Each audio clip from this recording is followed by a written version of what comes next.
यानी यह भी अपने आप में एक गंभीर प्रश्न है।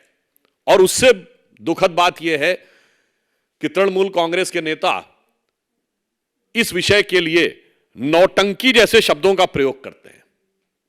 मैं एक बात कहना चाहता हूं कि संदेश खाली एक घटना नहीं, एक फिनोमिना है।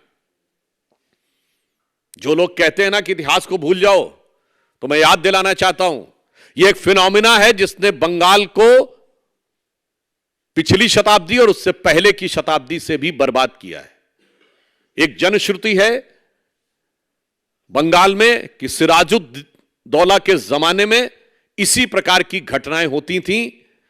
महिलाओं को उठा लिया जाता था और उनके साथ बदसलूकी की जाती थी।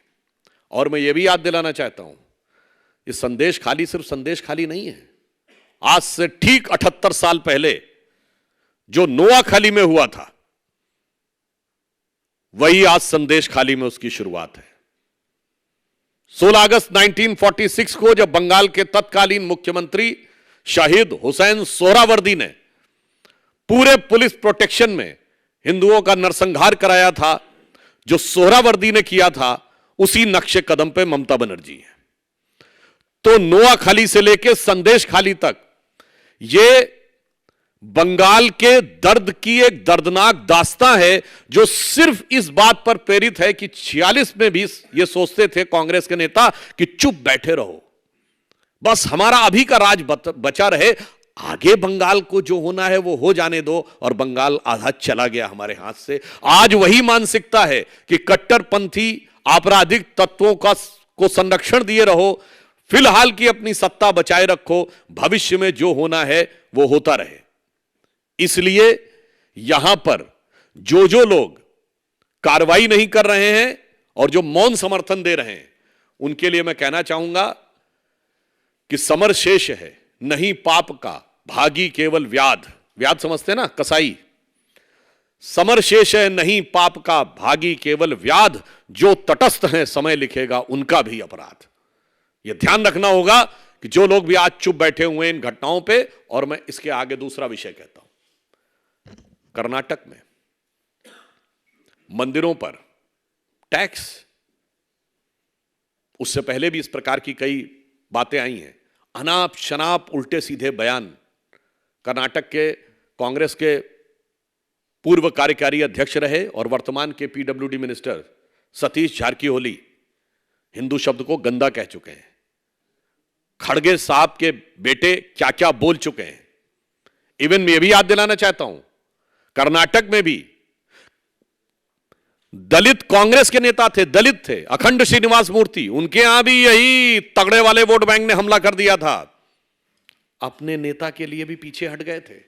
वो बेचारा अपनी खुद लड़ाई लड़ते रहे, बाद में पार्टी भी छोड़ दी है। मैं कहना चाहता हूं कि जो कर्नाटक में हो रहा है और जो बंगाल में हो रहा है, उसे एक लाइन में समझिए, इरेडिकेशन ऑफ सनातन धर्म एक बयान नहीं है, एक अभियान है।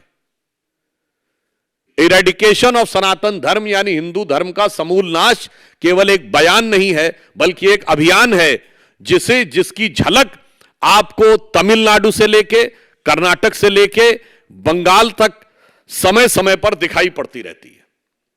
और मैं यह भी याद दिलाना चाहता हूं, बहुत से तकनीकी चीजों के बारे में बचाव लेने का प्रयास करते हैं हमारे कांग्रेस के मित्र। तो मैं बताना चाहता हूं कि जब मद्रास प्रेसिडेंसी का हिंदू इंडाउमेंट एक्ट आया था, हिंदू मंदिरों को अधिग्रहण करने का नेहरू जी के समय में, तो कोर्ट ने उसे खारिज कर दिया था और 2 बार कोर्ट ने खारिज किया। मगर इसके बावजूद कानून बनाकर उसे बनाया गया।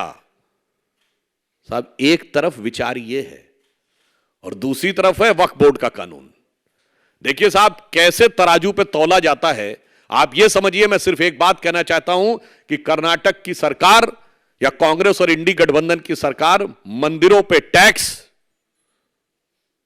और दूसरों के लिए हज सब्सिडी, पुनः मैं कह रहा हूं, वो अब समाप्त हो गई, वो एक अलग विषय है। इन्होंने अपने दौर में कोर्ट से अगर क्वैश कर दिया जाए तो कानून बनाकर मंदिरों पर टैक्स लगाया, मंदिरों की संपत्ति का अधिग्रहण किया और उधर हज सब्सिडी दी।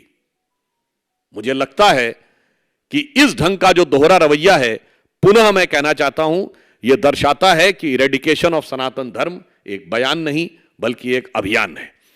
इसलिए यह विषय अत्यंत महत्वपूर्ण है और मैं कहना चाहता हूं राजनीति, दलगत राजनीति और चुनाव इससे कहीं बड़ा यह विषय है, क्योंकि इसने भारत को पिछली शताब्दी से लेकर इस शताब्दी तक भारत के समाज को भी नष्ट किया है, हमारे राष्ट्र को खंडित किया है और राष्ट्र के अंदर आतंकवाद और अपराध से लहूलुहान किया है। इसलिए मैं पूछना चाहता हूं कि अभी जो दर्शन करने गए थे और तरह तरह के दावे कर रहे थे इंडी गठबंधन के चिर युवा नेता, उनका इस घटना के ऊपर क्या कहना है?